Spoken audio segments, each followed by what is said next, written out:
छेपारो एक सरीसृप वर्गमा पर्दछ। यो धेरै मानिसका लागि गुणकारी हुन्छ।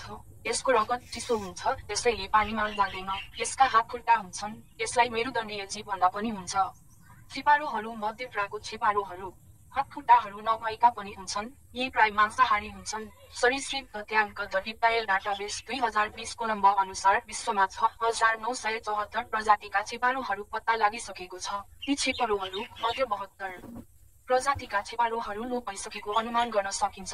छेपारोहरू मध्ये 17 प्रजातिका छेपारोहरू बच्चा जन्माउँछन् भने अरू छेपारोहरू भने फूलबाट बच्चा कोरल्दछ। छेपारोहरू कुनै विषालु पनि हुन्छ।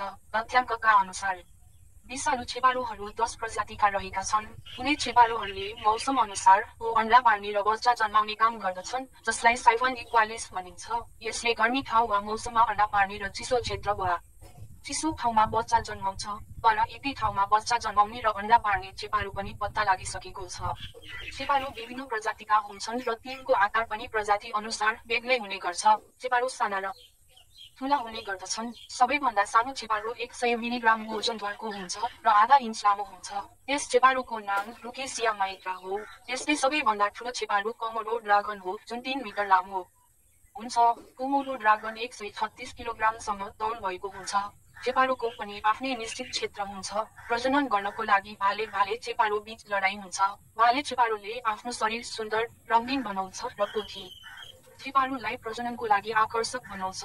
भाले पोथ्रे जातको छेपारोहरू प्राय प्रणयकाल रङ्गीन रङ्गका देखिन्छन्। यो एक शिकारी सरीसृप वर्गको जीव हो, जसलाई अवसरवादी वा सिट एन्ड वेट शिकारी जीव भन्दा पनि हुन्छ। यो मांसाहारी जीव भएकोले ठुला छेपारोले माछा, भ्याकुता, चरा, सरीसृप र स्तनधारी जीव खान्छन्। त्यसले साना छेपारोले साना कीरा, फट्याङ्ग्रा खाने गर्दछन्। छेपारोहरू आफ्नो ज्यान बचाउन सिपालु हुन्छन्। तिनीहरूले शिकारीबाट आफ्नो ज्यान बचाउन शारीरिक विकास गरेका हुन्छन्। साँच्चै भने हो भने वातावरण अनुसार आफ्नो जिउको रङ्ग परिवर्तन गर्छन्।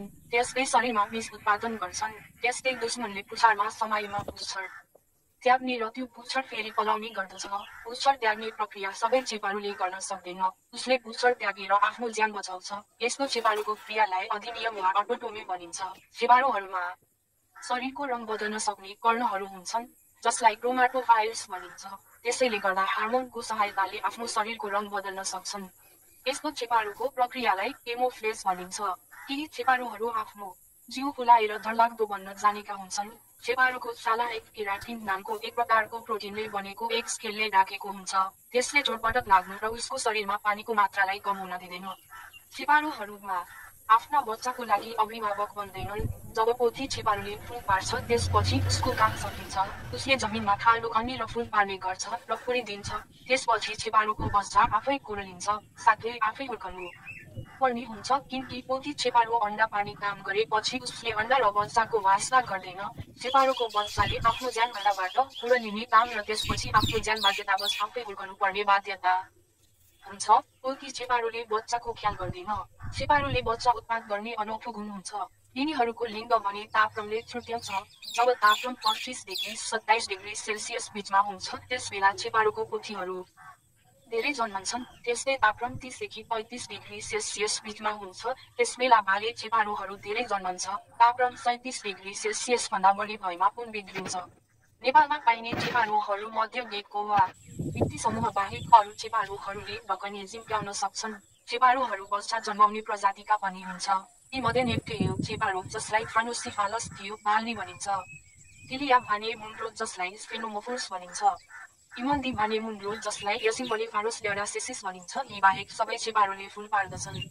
2012 मा लेखिएको छेपारो सम्बन्धी किताबका अनुसार नेपालमा करिब 40 प्रजातिका छेपारोहरू पाइन्छन् भनेको भए पनि सरीसृप तथ्याङ्क 2020 को नम्बर अनुसार नेपालमा 36 प्रजातिका छेपारोहरू पाइन्छ। नेपालमा सरीसृपका लागि निर्देशिका भन्ने पुस्तकका अनुसार 7 प्रजातिका छेपारोहरू रेखानी हुन सक्ने अनुमान गर्न सकिन्छ।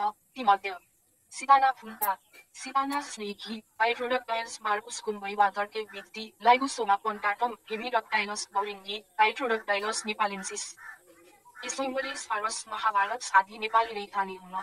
छेपारो मानिसहरूको लागि अति उपयोगी जन्तु हो। यो तिर्खानी हुन्छ, जसले मानिसको खेतबारीमा लगाएको फलफुल तथा तरकारी नष्ट गर्ने जीवलाई आफ्नो शिकार बनाउँछ। यो एक मानिसलाई दुःख दिने मुसा र हानिकारक कीराहरू नियन्त्रण गर्छ।